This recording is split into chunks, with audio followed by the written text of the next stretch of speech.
এমন জাদ্রেল আর্টিস্ট একটা ইনসার্ট নিতে আমার ভুল হয়েছিল, সে অভিমান করে একটা শুটিংয়ে অভিমান করে 10 মিনিট শর্ট দেয় না। গাড়ি ড্রাইভ করতেছিলাম, এমন সময় আমেরিকা থেকে একটা কল আসলো। সেই কলটা 38 মিনিট কথা বলতে হয়েছে আমার। এটা হচ্ছে মাধ্যম, মৌসুমী ম্যাডাম আমার মাধ্যম যিনি ছিলেন উনি,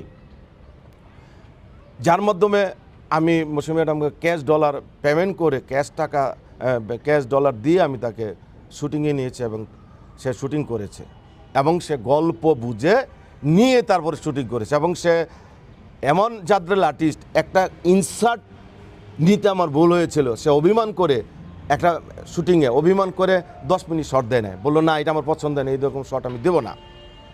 তাহলে ম্যাডাম আপনি গল্প পছন্দ না করলে, আপনি যদি রাজি না হতেন, আমি কিভাবে আপনাকে শুটিং করি সিনেমার?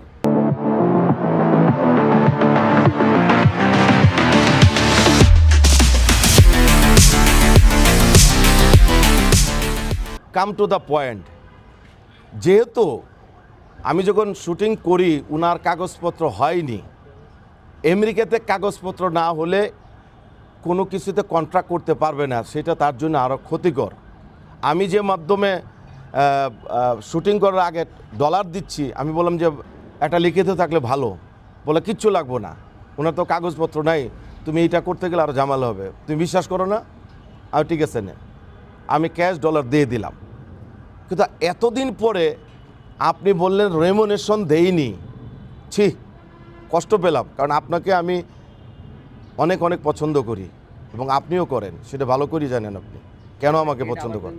আপনি যেভাবে আমাকে এটা ব্লেম করলেন যে আপনার রেমুনেশন দেওয়া হয়নি, আমি 38 ইয়ার্স রানিং মিডিয়াতে হাজার হাজার পর্বের নাটক, সিঙ্গেল ড্রামা 300-400, বিজ্ঞাপন 200-300, ডকুমেন্টারি, আমি কত কাজ করেছি আমাদের দেশের মানুষ জানে, আপনি জানেন। আর আপনি যদি ইচ্ছা না করতেন আমার কোয়ার্টিস্ট হিসাবে আপনি কাজ করবেন, আমি কি জোর করে করতাম?